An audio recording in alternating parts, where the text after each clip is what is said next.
sound ill. Hi everyone, I'm Emily Form, welcome to Reactivated.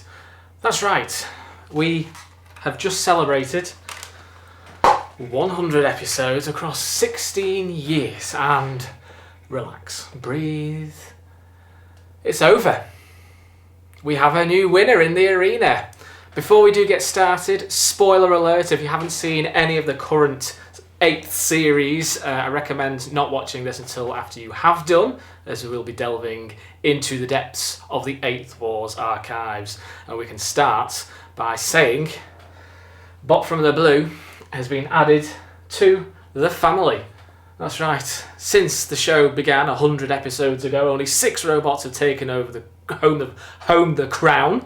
Can't speak, I do apologise, it's been a frantic couple of months. He'll obviously join Revolutionist, Challenger, Storm, Hefty and Chaos 2. So, we've got lots of questions to get through. We're going to split the question section up, thrown in with a bit of this and that here and there. But first we're going to start with Bot Bit. That's right, can you identify this particular famous robot?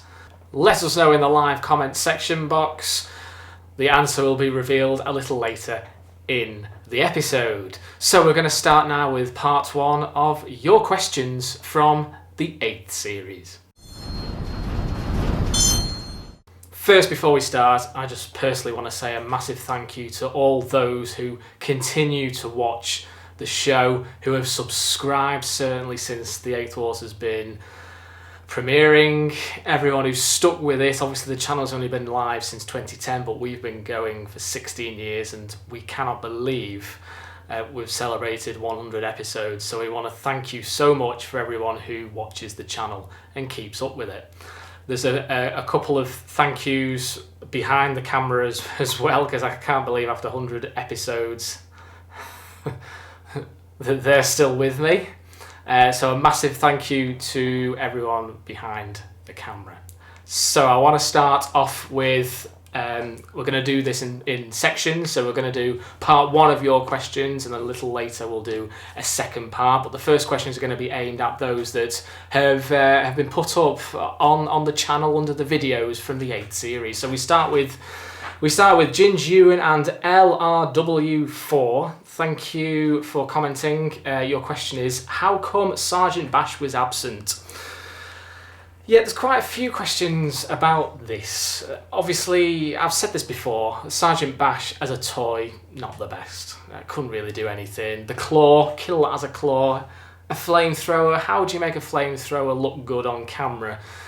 For many years, as you can probably tell, we've struggled with this aspect, and it wasn't until Extreme last year where we managed to boost the special effects and give Sergeant Bash a lick of flame, should we say. But we wanted to do something different for the 8th series, and instead of Sergeant Bash being present, we wanted to use that flame effect for the flame pit. And unfortunately we had to cut either the flame pit or Sergeant Bash, and Sergeant Bash went. And we got rid of Sergeant Bash for a bit of oomph with the flame pit. So thank you for your question. Another question from IG Mr. Dog Egg 420. Thank you for your question, which is, which robot took the longest to make? Well, would you believe it? It actually was the reincarnation of Challenger Mach 3. It took forever to redesign the whole body. If you notice, Challenger compared to its previous incarnation, it's completely different. And obviously we were expecting bigger things to come. So Challenger, the longest robot to make for Series 8, and the shortest time it's spent in the arena. Brilliant. Couldn't believe it. Next is from Delboy666. Why did Revolutionist win the treble?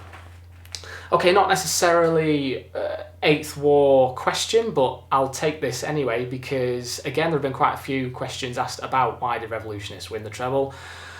A lot of people think it's down to favouritism when it won the first series. For us, because it was a new gadget, because it was a robot that span, a weapon that span on the robot. It was, oh gosh, definitely, this would be great. Wouldn't it be great if Revolutionists won? So they won the first series, and then, of course, winning the 3rd series. To me, we wanted a clash of the spinners of some form or the other in the series, whether that was in the grand final or earlier on, we always wanted a Disco Inferno Revolutionist fight. And, you know, going into that fight, if the disc hadn't come off Disco Inferno probably would have won Series 3, but Revolutionist did. And then, of course, they met in Season 7, and the same thing happened. So it's not as if we aim for Revolutionist to get through far. It just so happens that Revolutionist is maybe against robots that not quite sustain and take that amount of damage that the disc delivers. So that's pretty much the answer in a nutshell. Thank you for your question. Next is from World of Woodrow. Hello, World of Woodrow. Thank you very much for commenting on this particular question. It's relating to Danton Kier. So Danton Kier never perform well as they can. Is there a reason why? Okay, good question.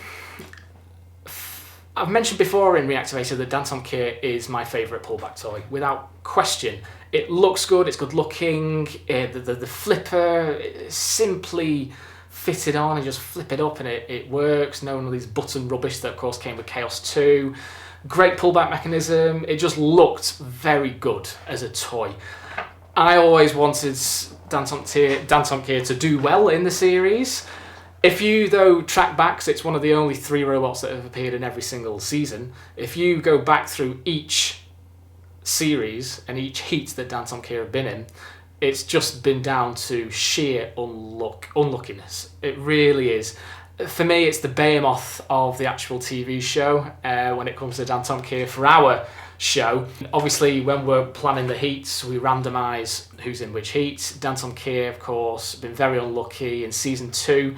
It got rammed out the arena by Tornado. We weren't expecting that. Put up a good performance in the 3rd season, lost to Firestorm on a very close judge decision in Series 3. Then basically, just backtrack, go watch the videos of Danton Kier's heats. They've just been unfortunate. Series 5, they got shoved out the arena. And then, of course, Season 7, 2 flippers in the heat. So Battlebot and Challenger really was the battle of the flippers, no chance at all. We were hoping for better things in Season 8 for Danton Kier, should I say. Fortunately, it didn't transpire. Very close judge decision against Chaos 2. And it's funny, actually, looking back at that fight, it took us a long time to deliberate. I actually thought Danton Kier did enough, but reviewing the footage, it didn't. We were hoping for some progression for the machine in Series 8. So thank you, World of Woodrow, for your comments. Maybe one time at some point it'll do well. It won the Tag Team Terror though, so, you know, at least it's won something. And another message from Craffer. What has been your favourite heat final so far? Well, you can see it on the screen, without a doubt, came from Heat 3, Heat Final, Wheelie Big Cheese against Tombstone. This was just unprecedented, we weren't expecting it. We didn't actually really know who would win the Heat Final, but of course Wheelie Big Cheese sealed that fate for poor Tombstone. So Heat 3, Wheelie Big Cheese versus Tombstone. And in fact, you can actually hear us cackling in the background from the result of that epic launch.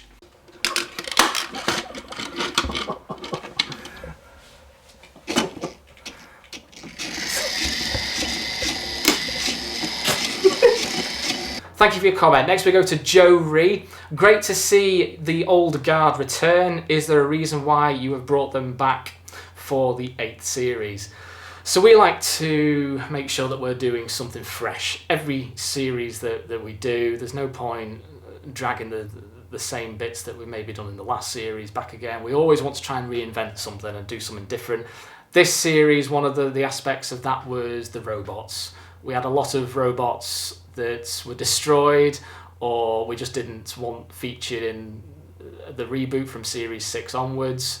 But we wanted a clash of the titans. We wanted sort of an amalgamation, really, of the old guard and the new wave, and who would win. I mean, probably Heat 5 of Series 8 was a prime example of how the old guard are still dominant, and we wanted to respect all the toys, all the old robots that were in our earlier seasons, and bring them back, some sort of rebellion. For Series 8, we also wanted to, yes, we had the old guard and the new wave back, but we wanted to sort of go back and have a bit of a nostalgic feel to the series. So we brought back the drop zone, pinball, the Fourth War's layout of how the battles worked. So there are elements from both past and present series combined. So for Series 8, our vision is, yes, we were watching a brand new series, but there were pockets of sort of nostalgia relating to both past and present series. So that's that. Thank you, Joey, for that. Beng Megma, thank you for your comments. And question is, what filmmaking skills were developed or had you had to develop to prep for Series 8, and what have you learnt from the last series? Obviously, we like to push the boundaries. For me, Season 8 Arena is visually just the best, I think. Added bits, of course, the Fog of War. Yeah, and I know a lot of people have commented saying that it does nothing. I agree, it does nothing. It's on the TV show, of course, but then we just wanted to replicate it in our arena. I just got hold of a smoke machine one day and we thought, Fog of War! So that was the Fog of War, and technically, obviously we used the same cameras, but we added the slow motion camera in for this series. We thought that would have been a very nice touch to have as replay footage. So thank you, Beng Magma, for your comment. Another question from B1GC41, MLU4, what is your favourite robot in your Series 8? For me, in terms of the original designs that we built for Series 8, it would have to be Ramsey, the newcomer, who probably in any other heat would have done better than it did. We were a little bit gutted, should we say, that it didn't do better than round 2.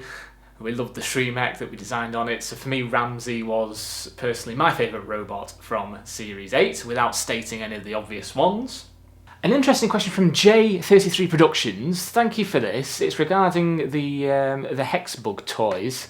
And the question is, regarding Series 8 for the robots like Royal Pain and Tombstone, which are remote controlled, should I say, did you find it was easy to use them with the controllers or with your hands like you did in the 7th series? Because it's an interesting observation, this, because of course, as you know from Series 7, we actually started to use the Hexbug toys as pushing robots. You know, we used our hands for them. But then we realised, well, in an ideal world, every single robot would be remote controlled. We wouldn't use hands because, let's face it, hands get in the way. So as Series 7 went along, we then realised that it's actually better using the remote controls, and it is much better, of course, visually. It's the Hexbug toys have been involved in some of the best fights we've ever had. So thank you, J33 Productions, for your question. The next question from Neptune Productions 25/1996. How did you make Roadblock? Okay, so this is going to lead on nicely to our next section of the Reactivated episode. Roadblock is essentially a wedge of Lego, just with an added bit of cardboard with some sellotape at the back. We'll be right back.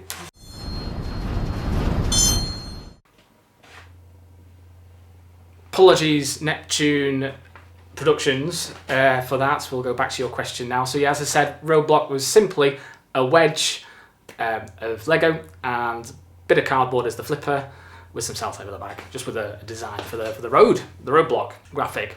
Thank you for your question about how did you make a particular robot, because this is going to lead very nicely into our next section of Reactivated.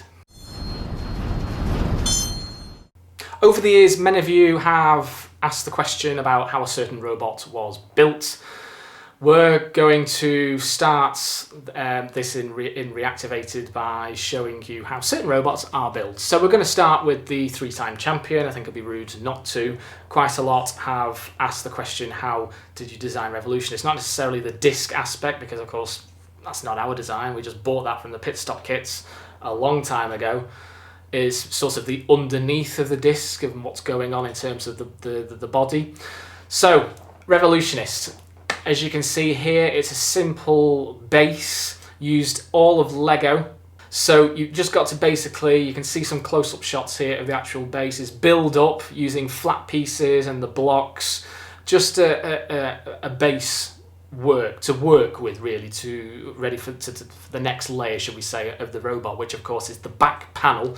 So the back panel again, You can see here on the screen, just build up the back so you've got enough space for the wheels. It will also attach onto the back part of the underbelly.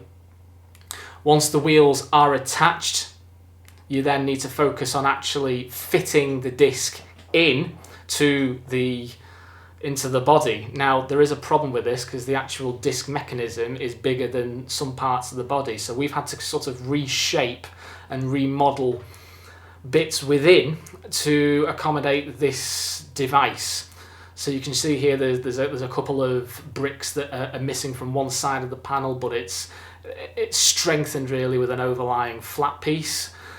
So once you've got all of that into place, it really is a case, you've got your back panel, you've got your bottom bit, you've got the actual disc, and once the disc is on, the machine is good to go. I've probably sped through quite a lot of that. It really is a case of following what you see on screen. Feel free to pause the video, feel free to rewind. It is a good visual really though of how Revolutionist is structured, so do go back over that if I went too quickly for you. Now we go back to your questions answered. Just before we do answer more questions, we're just going to show you the bot bit moment. Earlier I showed you a picture of a famous robot. Did anyone have a guess? It is pretty difficult, I think, this time around. Any of you lucky enough to get this? It was, of course, Gemini, the double trouble, the bots that should have done more but didn't. It is unfortunate that Gemini never progressed any further, because I think the idea of a cluster bot sounded good, but nothing ever came of it really, did it? Now, part two of the questions, we'll still have the odd one from the YouTube channel. Quite a lot of these are coming through the website. So we're going to start with the following question. This is from the website, Stanley Breeser. Apologies if I've got that wrong. I was expecting the seeded machines to do better this year. Surprisingly and refreshingly, the fights were unpredictable. Was this planned? As I said before each war, especially this series, because we had 2 seeds in each heat, which we've never done.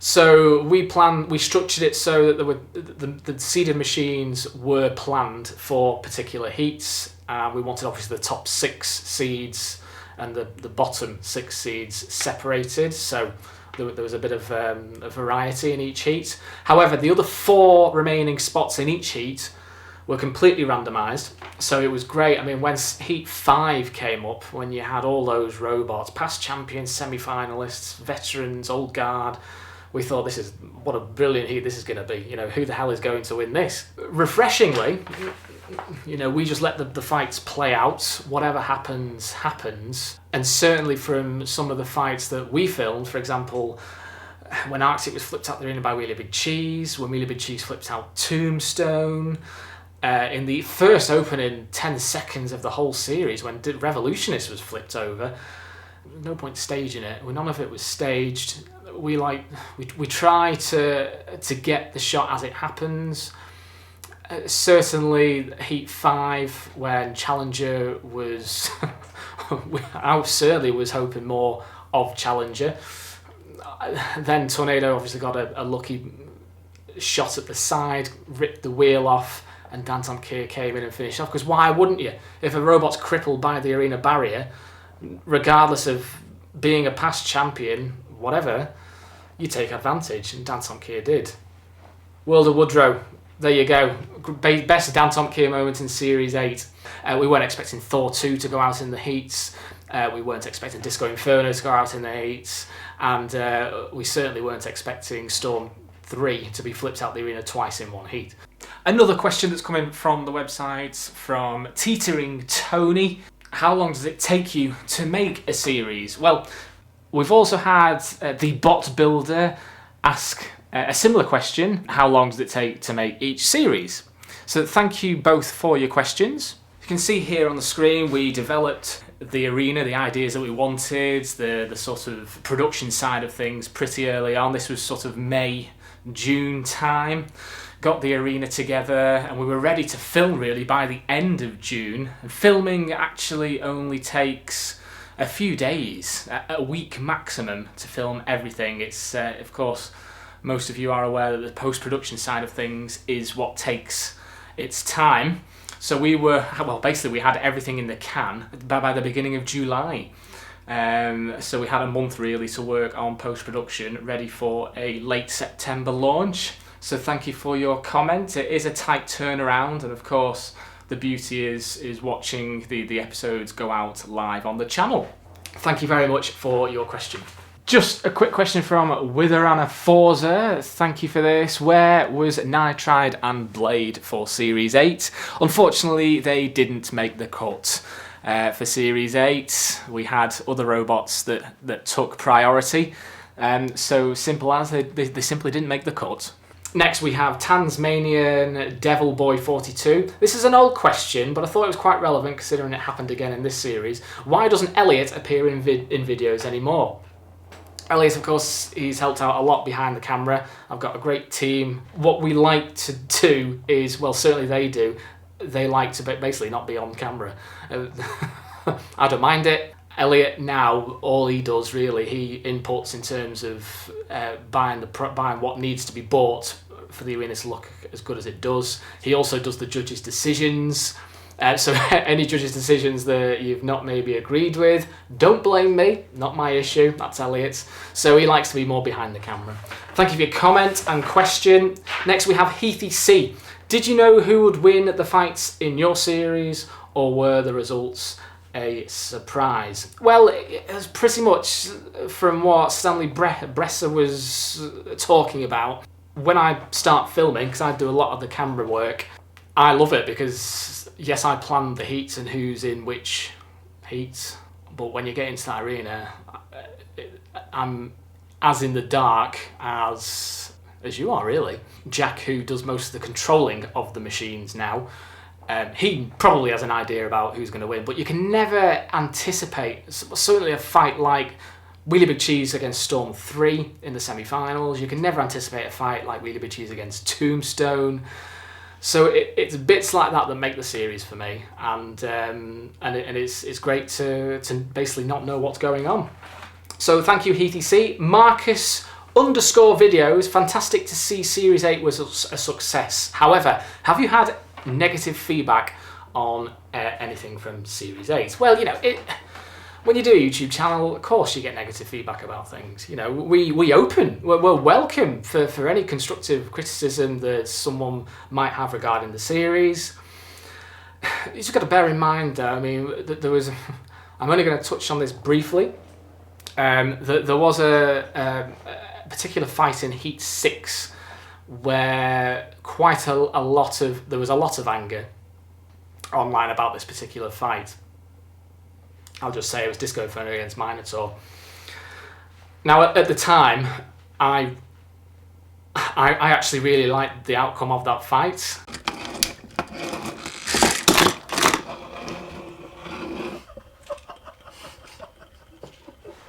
Oh God! Cease. Everyone sort of behind the camera wanted to reshoot it. I said no, I think it's great. So what happened in that fight was down to my decision about keeping the fight in and not replaying it, because why would you? It was a genuine mistake. You know, you've got to realise that yes, some of the robots, the Hexbugs, certainly robots, are all controlled via remote control. Somebody might not necessarily have control of their robot as well as they hoped. I mean, you see it in the actual show. Robots drive in the pit when they shouldn't do, like Cassius 2 against Pussycat. Kilohertz, just aiming in Series 3, just drove in the pit. They've got no control over the robot for whatever reason. And in that particular fight, Disco Inferno against Minotaur, there was the fact that Disco Inferno ripped off the armour of the side of Minotaur, didn't really know which was left, which was right, if they were up or down. And when you're dangling over, and you think you're pressing forward, but you press back and reverse into the pit, I think that's brilliant. You know, regardless of what the criticism has been online about that fight, you've just got to look at it as one of those shock moments. It's not because we wanted Disco Inferno to win. Well, as you know, they didn't even win the heat. It was just something that hadn't really been done before in our series. And when it did happen in action, for real, it looked great on camera. So, you know, thank you very much for your comment on that. And eagle-eyed viewers would probably have picked up on this. It certainly was picked up during the live chat of the heat. It was a commentary error by yours dearly, and I got the name of one of the robots wrong. It was Beckatron. Amazing war. They defeated Onslaught, Wild Things, Robovore. As you can listen to there. And I actually said Robovore. Robovore took the same design and body from Beckatron. Of course, Robovore appeared in Series 4 of our Robot Wars in this incarnation. Very similar robots, so well done to those who picked up on that. There was just something I wanted to mention. It came in a couple of months ago, actually, and it was during, just before Series 8 premiered. And it was a lovely comment that came in from the website from two brothers, in particular David. I'm not going to go into the detail of the comments. Basically, they love the channel. They love everything about. They just love the content. They love new uploads. I can't. It was just one of those going to bottle these comments moments, and I just want to say to David, if you are watching, please do leave a comment, and I'd love to know what you thought of Series 8, because it's comments like that that really do put a smile on my face. So thank you very much. Just time for a couple more questions, I think, just looking at the clock. Yes, so question from Richard1990 again on the website. Happy 100th episode. And 16 years. The grand final of Series 8 seemed like the perfect way to say goodbye. Is it goodbye? Oh, it's goodbye. Goodbye, everyone. That's it. That's it. That's it. No, thank you, Richard1990, for your comments. Yeah, I'm exhausted, to be honest. We love doing it. We really do. And it is time to say goodbye. It actually feeds in very nicely to this next question. Obviously, the grand final episode was the 100th episode. We feel it might be just a perfect way to end things on. Just going on from that, we have had a few mentions about are you coming back for a Series 9? All I can say is that the only way we would come back is if we could offer you something new. At the moment, we can't really think of anything. There's one thing that we could do, and it's if we maybe had other robots from other YouTube channels, somehow we join forces and we make a 9th series. That's probably the next, not stuck on well days. It's probably the next sort of idea for a 9th series I would put to people.